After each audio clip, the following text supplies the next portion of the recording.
From the Library of Congress in Washington, D.C.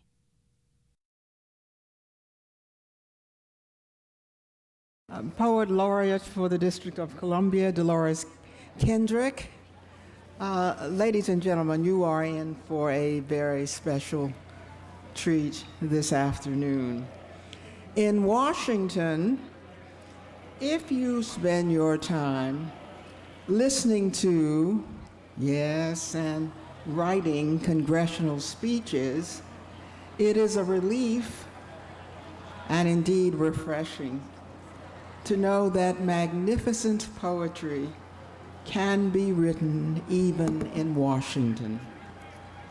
Perhaps it's because Dolores Kendrick is writing in the other Washington, hometown Washington, the District of Columbia, where she was born and which has honored her work by naming Dolores Kendrick, only our second poet laureate. The great Sterling Brown was the first. Her hometown is not alone in recognizing Ms. Kendrick, who has written 4 books, including Why the Woman is Singing on the Corner, a verse narrative set in the district, and Women of Plums, poems with voices of slave women. The great poet Gwendolyn Brooks praised Woman Singing in the Corner for, quote, its amazing bits of risk and reckoning and hallelujah.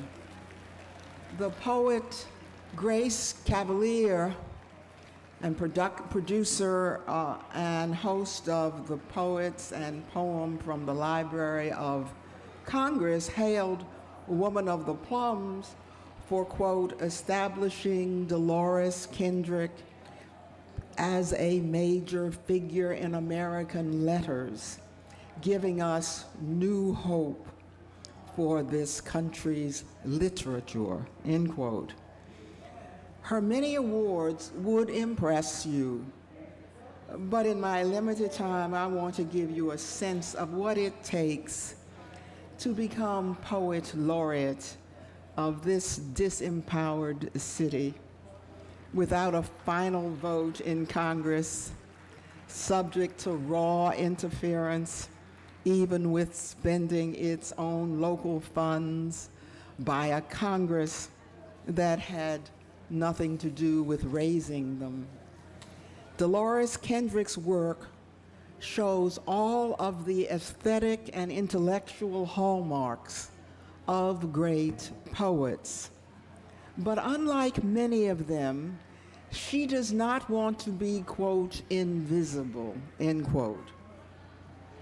She says great poetry does not belong to the poet.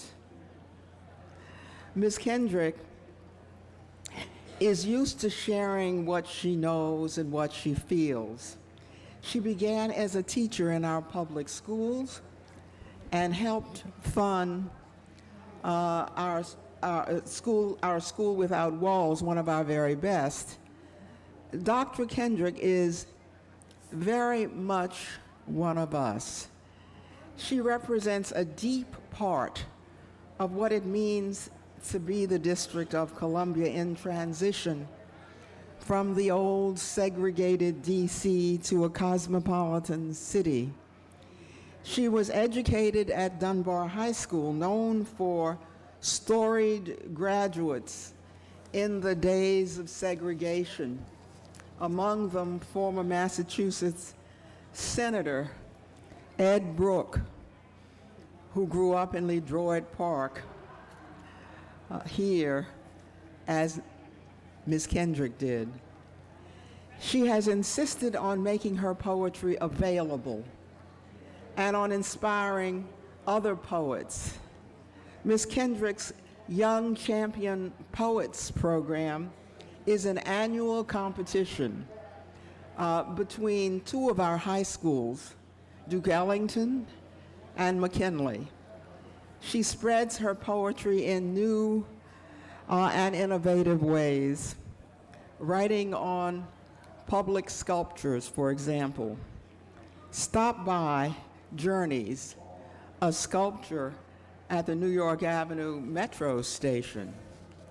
We in the district know well how fortunate we are to have a poet laureate who believes that good poetry does not belong to the poet. Dolores Kendrick gives her poetry to her city and to all who value fine poetry. This afternoon, I am pleased to introduce Dolores Kendrick, who will offer her poetry to you. Dolores Kendrick, Poet Laureate of the District of Columbia.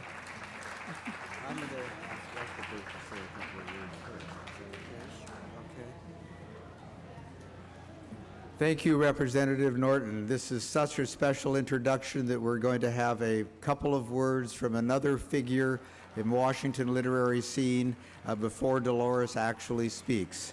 But we very much appreciate that wonderful introduction of Dolores. I'd like now to call on, and this is with a special request from Dolores, and to call on Ethelbert Miller, a local writer, poet, literary figure who knows a great deal about the Washington scene. Ethelbert currently is the director of Howard University's African American Resource Center. Let's give Ethelbert a hand, and then we'll hear from Dolores.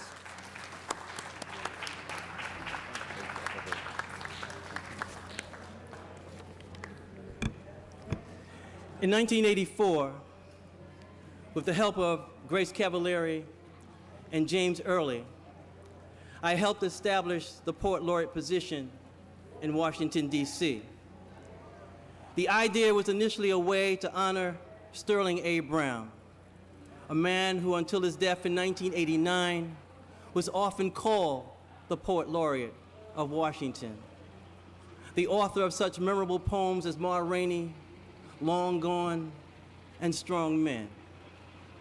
Brown was an individual who traveled the Southern Road and helped to encourage the appreciation of African American folklore and African American music, such as the blues.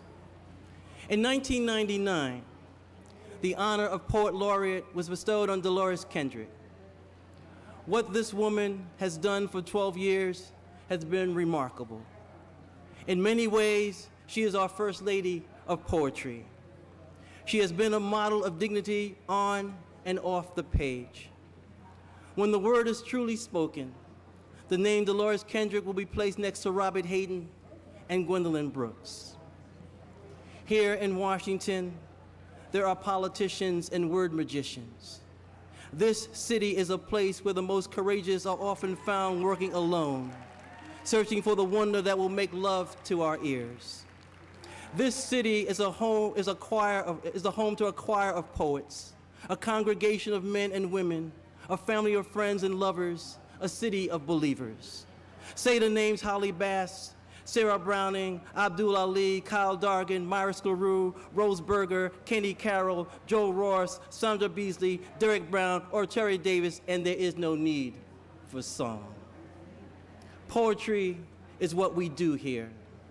We are not a Motor City or an Emerald City. We are a city of poets. Here is where Whitman walked and Hughes hung out and people dug Dunbar when he worked here. Yes, this place by the Potomac, this Banneker of a place, this city no longer a town and more than a destination. Washington is a metaphor for all that is good in the world. It is here that the Splinters Rock Poetry Festival is held every 2 years, and Busboys and Poets is open every night. From our many circles, Kim Roberts continues to give us one of the best poetry journals online, which is why the woman is singing on the corner. Our city is okay because of Dolores Kendrick and so many gifted others. This afternoon poetry catches her breath and catches us all in need. Let each poem touch a heart. Let there be no endings in our lives, only beginnings. Let the poet speak of love and point us in the direction where our imagination waits for the day of glorious reckoning. Let us imagine more days like this one, for after sterling moments, there can only be Dolores.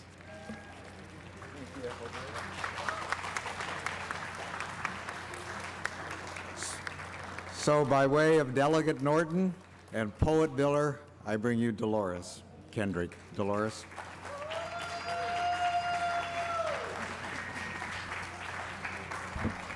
Thank you very much. I want to thank Ms.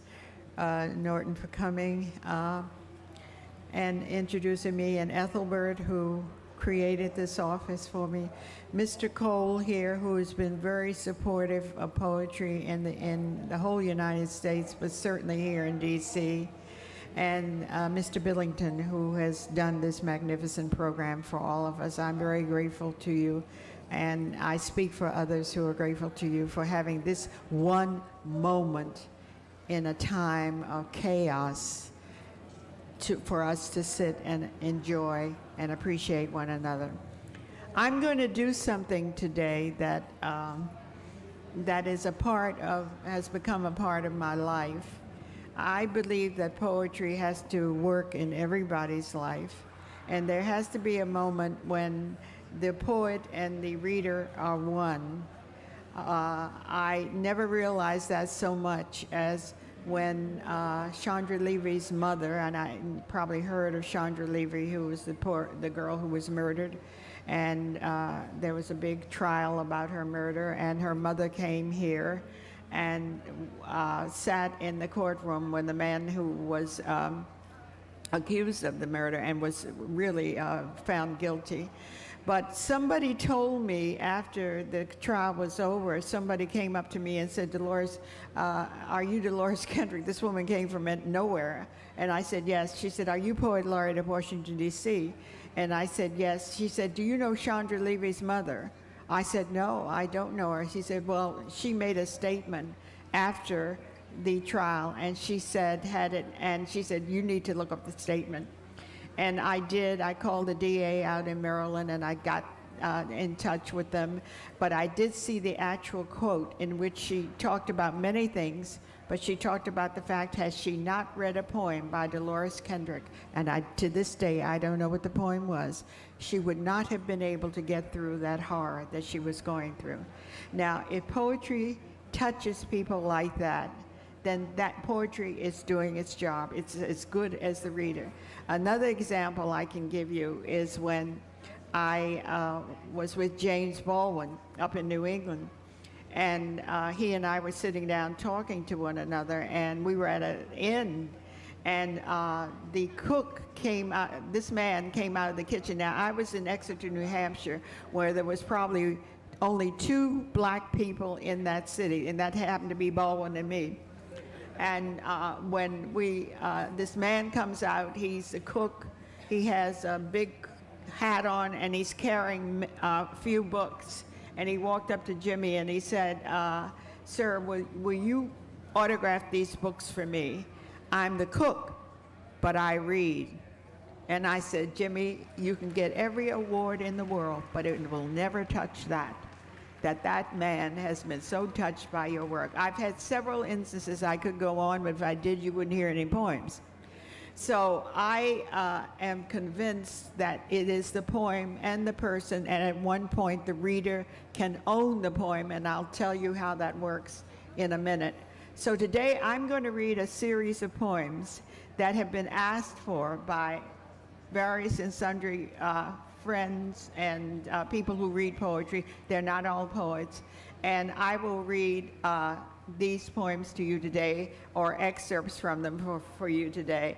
And I'm going to start right now.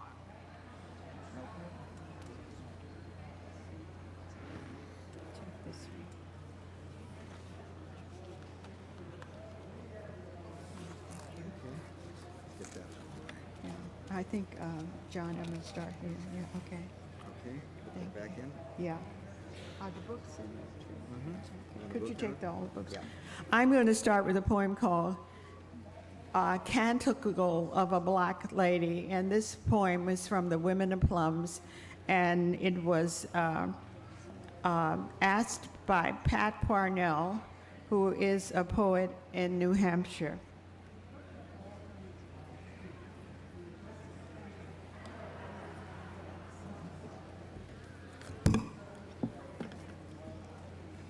Canticle of a Black Lady. Dying asks a question, she gives an answer, done. Every ounce of it. Fly winds to sea rocks and break around a prayer upon their backs. Turtles take notice. You may walk with your eyes upright. Beasts in the forest part the noon with your cries. Stretch your bones into the sun. Embrace amen as you eat the air. It is done, said, pronounced, motioned, spoken, astonished. The men of oranges have shed their skins and their flesh is puffed upon weeds. The women of plums are sweet and black. Their flesh is moist with tears of joy. Their dreams are skins the color of dusk. Their ripe dreams bitten into leave a sour sweetness in the membranes of the mouth. The children of quince quiver in the womb. Their eyes are dowries, their tongues soft songs, and the bride comes forth carrying peacocks upon her fingers, bearing roses in her hair. She comes forth beyond the wedding day and speaks, I will, and amen. The essence of these poems is where the poem strikes the reader. Any place that a poem strikes you. I'm not of the academe, which gives you definitions as to what a poem is all about. I long since abandoned that. But if it strikes you in anything, in a word, in a phrase, you may not even agree with the thought, but if it reaches you somewhere, at that point, you own the poem. I no longer own the poem. The poet no longer owns the poem. And I think Whitman said it beautifully. He said, I am a poet. I sing and celebrate myself. For a modest consideration, I will sing and celebrate you. So he had it down, huh? The next poem is from Why the Woman is Singing in the Corner. And a number of people have asked me about that poem, how is it that I came to write it? And I don't know, there was a day when you would see these people who had come out of, who had been in asylums, and they were on the streets screaming and talking to themselves and whatnot, and often they were women. I used to see them in New York a lot, but they were down here too. And I asked myself, well, that woman had to have a past. What was her past? She had to have a story. And from that, I began to write Why the Woman is Singing on the Corner. Today, you don't see very much of that, because I know when I used to hear the person on the street behind me, I knew what it was about. But today, they're on cell phones. And I'm walking down the street, and all this noise and everything is coming behind me, and these folks are talking on their cell phones. So it's no longer the same era, huh? Could I have that? Yeah, the one on top. Thank you. 14th Street. This was asked by Bill McSweeney, who of DC, who asked me to read this particular poem to you.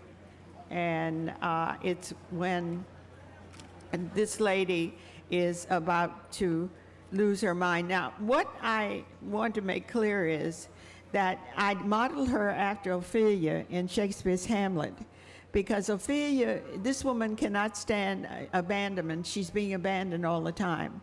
And she finally breaks. Her fragile character cannot handle all of this abandon, and she's had a lot of experience with it. That's what happens to Ophelia in Hamlet. If you remember, or if you've read Hamlet, she does break in the end, but she commits suicide. This woman does not commit suicide. She has a spiritual vision that she holds on to, and it saves her.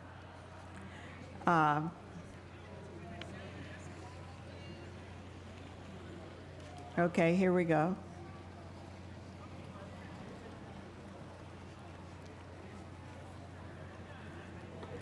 Art would come in the night, take her. Now, Art is one of her lovers. We're not sure. I'm not sure whether he's a husband or a lover. I'm almost certain he's a lover because she has about 4 or 5 of those men in her life. Art would come in the night, take her, sleep on her breast. What he would not take, she would give. The wife in her had long since drowned, and he had found the body. Yeah, he was her husband. I don't want no man to own me anymore, she calls to herself. Alone, she finds her shivering voice a companion. Better this way, he can leave, and I can leave, and we don't need no parting papers. And she washes the last customer's dish, closes the restaurant door, goes out to look for him, a word or two slipping from her lips. And the 3 lost husbands, they left one way or another, but she had only one child, the one whose hand she held in the darkness while she was asleep. That one she lullabied to sleep. That one she spoke to when the rims were about to kill her. That one she created the 3 lies for. That one she took to parties, over at Suppy's, and later at Dolly Rose's fashion show that showed off all the prettiest of colored women. That one she had while she was defying nature. The next one is a request from my pastor at the Church of the Immaculate Conception. And this is when the same woman, has a vision that she can hardly explain, but actually it's a vision of Christ who has come for a moment just to say hello to her and try to keep her sanity.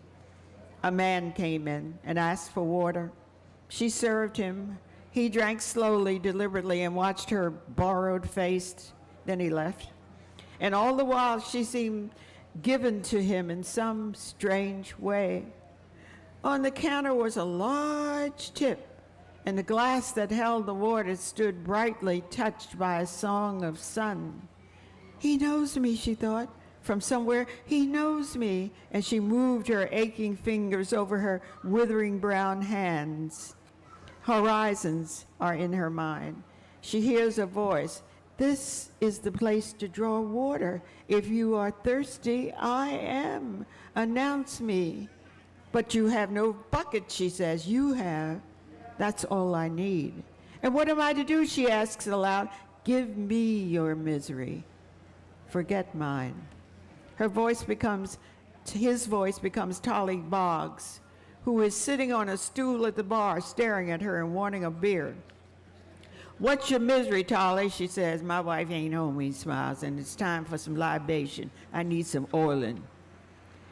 The place is empty now, and the white tablecloths have long since disappeared. Customers, when they come, eat on bare tables with paper napkins, and the food is short order. The walled brocade is ripped and rotting, and the bar stools complain under pressure. The brass and wood no longer listen, but an occasional smudge of sunlight reveals a listening past, somewhat more distant than San Francisco, which is where she originally got the furniture for her bar. She gives Tolly his beer. Take the money, ring it up, laughs, and said, the greens are good today. Goes to the kitchen to stir the pot. Suddenly, she sings. The next one is a poem called Bones Without Pockets, and this is, thank you very much. This is a poem by, from Now Is the Thing to Praise, and was asked by Elaine Lee of New Hampshire, who is not a poet, just a person who likes this poem and wanted to hear it.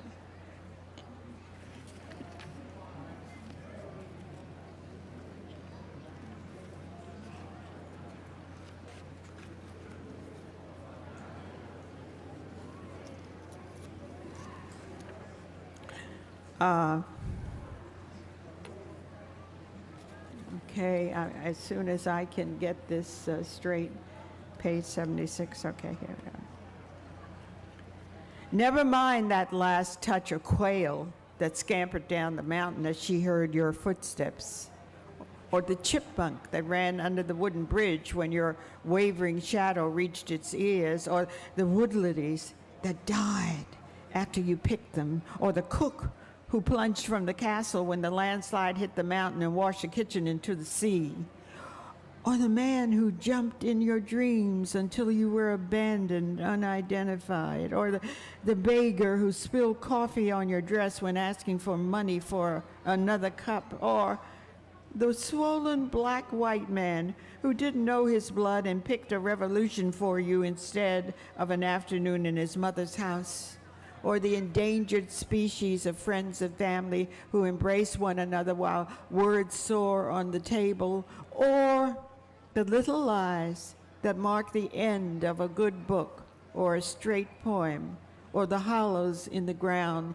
as you walk in your $30 shoes that are already losing their souls, or the song that never sings in the night, or the appetite that is made from too much disappointment. Never mind all that. The ghost is leaning on the fence, her hands dressed in pockets of sweet night, and your bones are her deliverance, your matters her celebration. And the next poem is from Dorothy McSweeney, which is called Rooms. This is a poem about my leaving public schools and going to teach in a private school in Exeter, and what that cost me emotionally, what it really did to me as well as for me. I don't know where it was. It was near where all the rooms were clothed in ice and naked children walked beside me and asked for candy. That's not nourishment, I said. It was near. Their white bodies were hot with fevers. I took their temperatures and wondered if white flesh held heat longer than black. They wondered at my curiosity. I walked into the classroom with Baldwin, Brooks, Wright, and Hayden. Their mastery of the universe, the strut of their language, soft in my footprints. I am filled. And when I walk into the classroom, I close the closet door at the end of the room, look at the straight white teeth in the white mouths of the white faces before me, and pick up Shakespeare. Because I am different. I'm strangely cultured. I know the land that sees the straight white teeth, where blooms the rooms of white mouths. I discovered it long before Columbus. I carried it in my loins while the rivers of Africa swept through my blood. I ate it when I was hungry, spat it out when it sickened me. My children sucked its swollen bosom. When the land was dry, I caught its dust and made fragile dreams when Shakespeare was but a thought. I pick up Shakespeare. His body cracks. The room grows larger. So fine, this black child standing cold in the light of the old schoolroom public. He is shivering, so am I. One day I will leave him abruptly, and I do not believe in violence. While he screams quietly in the corner, watching my blackboard magic, noticing the dust on my heels. There's not enough room for us both. We both have to grow. We both need visions. We both owe debts. Yours a penny, mine a profession. Pay up. Those rooms were wild and funny, but I left them because they starved me. They were close and muggy and wet, but I left them because they drained me. They were narrow and dim and soft, but I left them because they crushed me. They were raw, infected, diseased, but I left them because there was stench from the children's decaying spirits. And in the doorway, blocking my departure, stood three shapes with white teeth, even and straight, no braces, whispering to me, "Shakespeare, Shakespeare." Well, I have arrived. English class, 9 a.m., private. The sun is clear, the grass listens. In the quad, the sky bothers the cloud, making quick shadows for the willow, the birch, and the elm. The skin of the right room itches. It always seems to need lotions, creams, salves, balms. It is very delicate. I wonder if power is delicate ever, if those who live in fragile rooms become the bones of such rooms, if all the broken limbs that hobble through the marble walls are diplomas of unpitiable pride. Oh, the stench again. I, too, have a power struck from the lineage of my visions that crowd upon me more demandingly than the dead who walk me now. Their ghosts are in their children, the white mouths, the little questions. But these faces are icons. They are gilden. They are sweet and bloom in special rooms in the right temperature and light, while my visions knock at the door. Exit, ghost. Shakespeare should know better.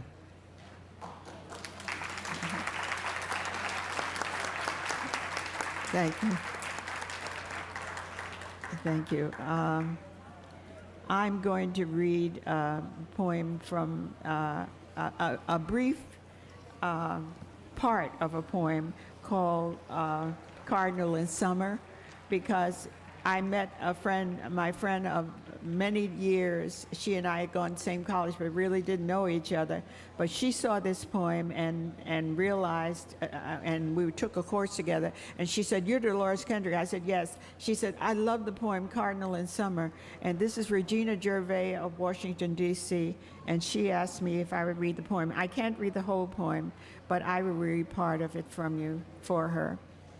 The wise bird flies to the top of the wind and wraps the steel cold morning to his breast. But you, bird, I've seen barred before my window, languishing in the limp waxen sun, summer caught, fastened between the steps of the Venetian shade that cannot climb your heights or break your flight in harbors, the white, still light of the blind man's touch. What if some prowler were to come, some great eagle, and treacherous, seeing life as death and death as life, and unfree to choose? Warm in the womb of the wind tree, red warm yet quivering in shadow, throat warm, soft and cloud warm, feather branched in the small bone world, you rest, and rocks below you crumble. Yet I watch the blood on your wing burn like fire, and spring you to the lap of God. The next poem, thank you. The next poem is from the Heritage City. I don't know if any of you have known Paul Bremen, who published most of your major African American poets around the 60s and late 50s. And there's a compendium that was put out about 3 years ago, and in which he had all of the original poets and all the poems in them. But one of them, he published some unpublished poems, and one of them was mine, called Intermezzo. My mother listens to Cavalleria Rusticana. My mother loved music, and she loved that intermezzo, and that's how I grew to understand that intermezzo and to understand that music, because we'd listen to it together. And this poem I chose. This is my choice for a poem. Thank you. I don't know what I would have done if John hadn't decided to sit up here on stage with me. Okay.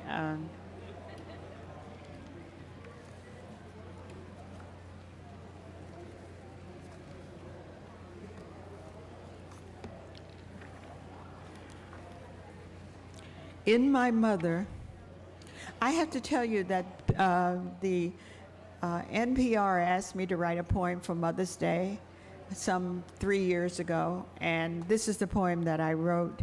And since it involves Cavalleria Rusticana, the intermezzo, when they sent me the CD, they put the intermezzo under my reading, and it was really quite effective. In fact, it did a job on me, because I find it very difficult to read this poem now without the music. And for a while, even at the Library of Congress when I read it, I hired a string quartet to play under it so I could make it work, you know. But we'll have to do with just the words today, but if you ever listen to Cavalleria Rusticana, that intermezzo, think of this poem. In my mother were operas and poems and sweet ballads floating upon jazz tempos, and she brought me out of her body with the number 7 wrapped around our umbilical cord. A reminder of the surgical severance that never cut clean enough for the navel to reach the ends of the earth she lived in, seated in silence. Such music embraced her for being so perfect that the comings and goings of pain and unquestioned entities of the spirit merely caused her to comfort those around her who needed to be in her skin and give me air to search and breathe my own seeding beyond what I knew or wanted or didn't want or moved at my touch. The days came and went like scant November leaves dangling upon backyard juniper trees.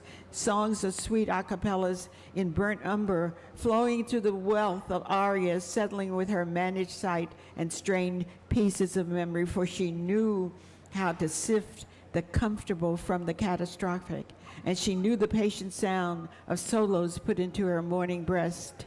Days on end, she ran her fingers over the keys of the piano as if in murmurs of music there was some long-lost love hovering in the body of adagios too sweet to undo. There were things to know: why swans sing before they die, how crabs prevent themselves from crawling out of a suffocating barrel, where the last firefly went, what old Josiah said before he died, why Grandma Lee was an alcoholic, all the lessons learned and forgotten in the spill of an autumn moon or the scream of a star. It was for me to remember the Cavalleria Rusticana as if that opera were the language of women, born of men who conceived them after the rib was broken and music took over the world, and the histories of smiles and soft ablutions. At her dying, she taught me how to transpose the deep dusk of darkness into unsuspected light, and where to pull the key from the original octave to take it higher, somewhere else, into the languishing intermezzo, pulling joyfully at the heart and the edge of the sun sleep.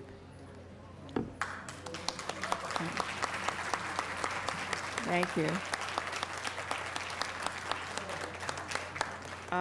The next poem, which I'm going to read briefly, I won't read the entire poem, is called Sisters Before the Rain, and this was asked by Mary Frances D'Agostino up in New Hampshire. And before that, I will read The Cleaning Woman, which was asked by Lionel Thomas, who is with the Maryland Arts Commission and was formerly with the D.C. Commission on the Arts and Humanities. So I'll read The Cleaning Woman and excerpts from Sisters Before the Rain. The Cleaning Woman is Lionel's selection.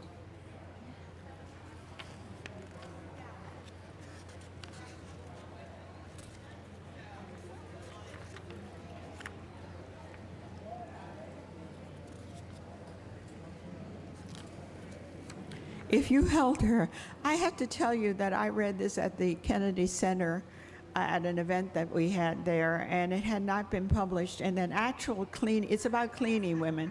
These women who go into these buildings at night, all in the big cities, and those buildings are glistening because those women get down on their knees and they scrub, and they get very little money for it, but they've been doing it for ages.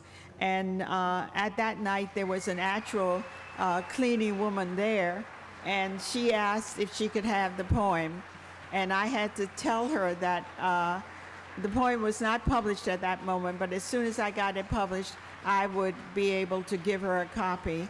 And as it turned out, it did get published, and I was able to send her a copy within 2 months after I read it. The Cleaning Woman, Hattie Elder. If you held her, her bones would crack and sink into their skulls like morning frost.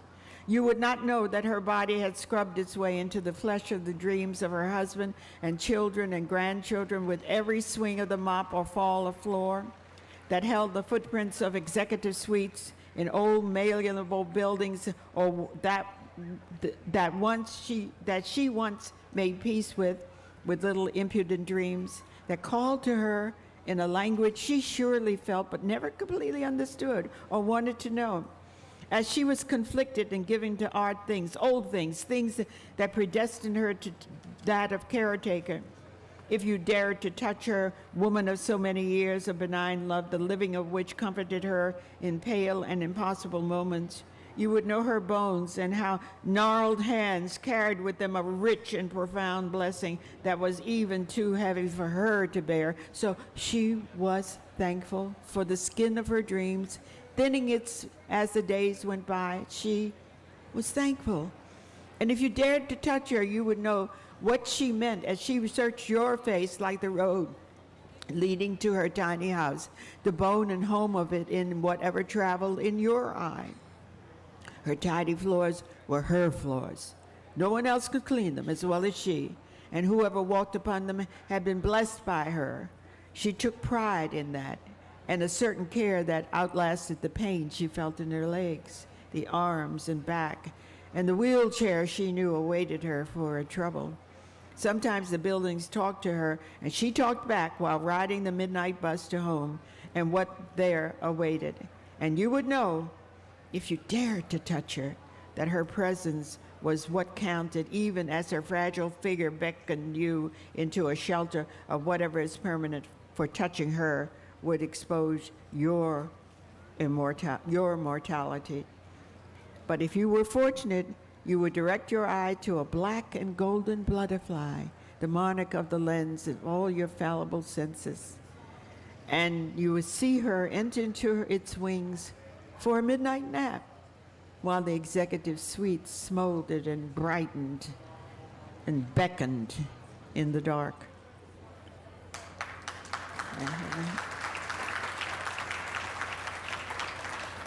Thank you. Then the next one is, and I'm going to read this part of this, Sisters Before the Rain. I have this condition where when it gets like this, and it stays like this so long, I get the blues.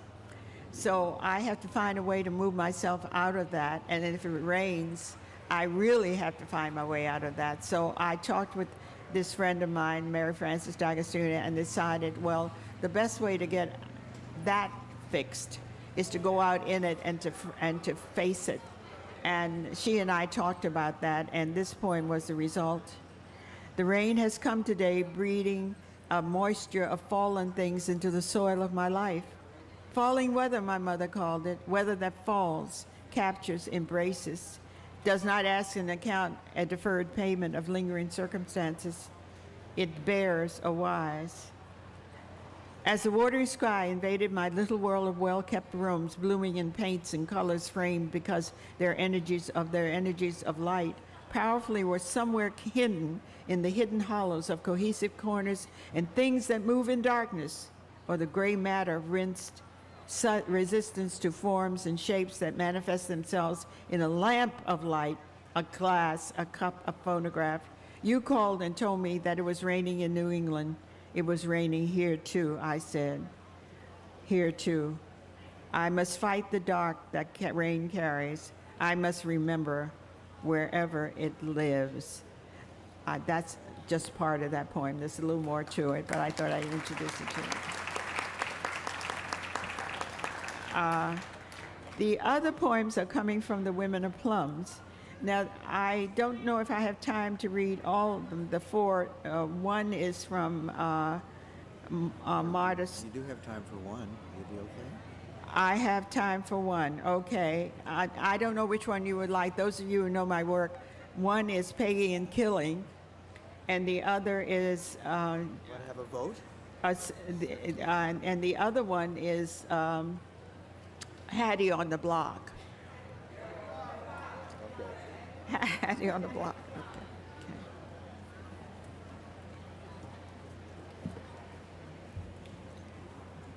I have to read this in two voices, as those of you who have heard me read it know. I will read it in, thank you very much, John. I will read it in the voice.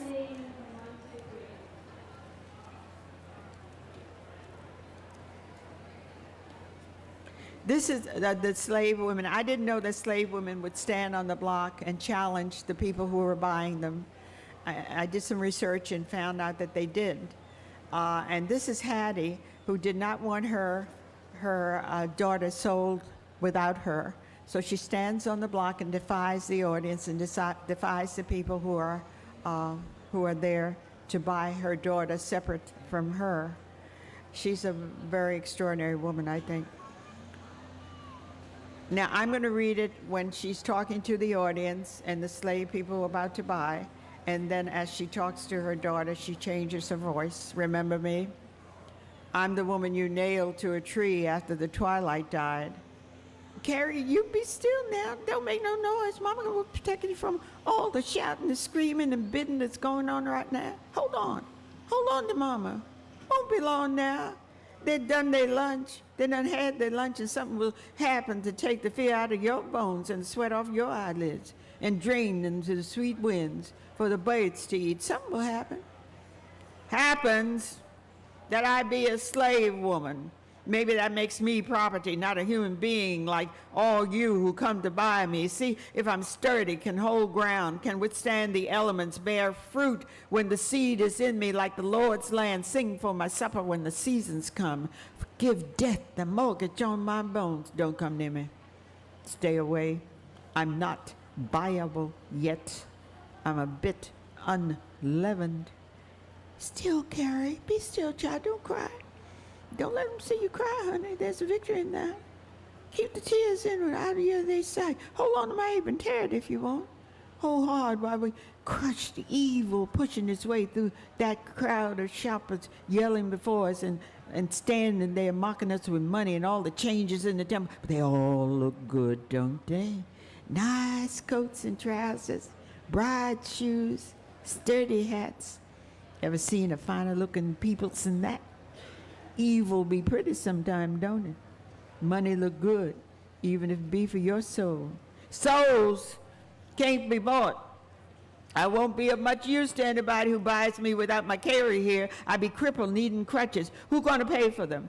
Or will I have to work the fields, limping about with my mind, catching butterflies when I should be picking cotton, 'cause my soul be amputated when you bought me without my carry for a few dollars cheaper? No, don't, I beg you, don't touch me. Stay back. I can't leave this block in Holocaust. That's it, Carrie, hang tight. My, your forehead be hot.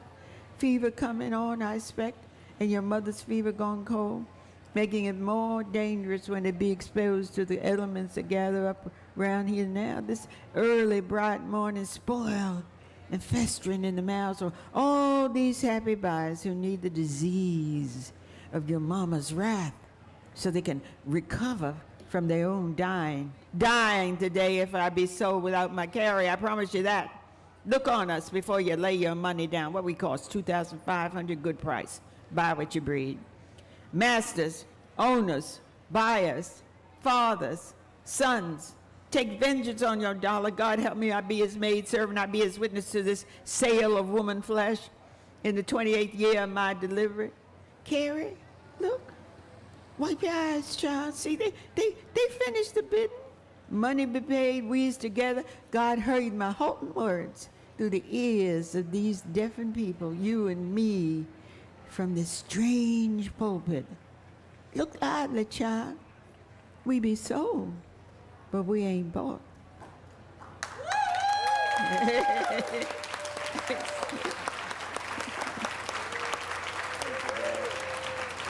I just would like to, this is a 4-line poem. Thank you. Thank you all very much. I know Hattie, wherever she is, thanks you too.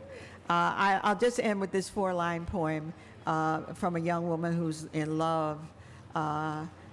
She's a slave woman, and she's dancing around the kitchen. And it's called Jenny in Love. And Jenny says, danced in the evening while the supper burned, whooped in the morning, danced again. Thank you.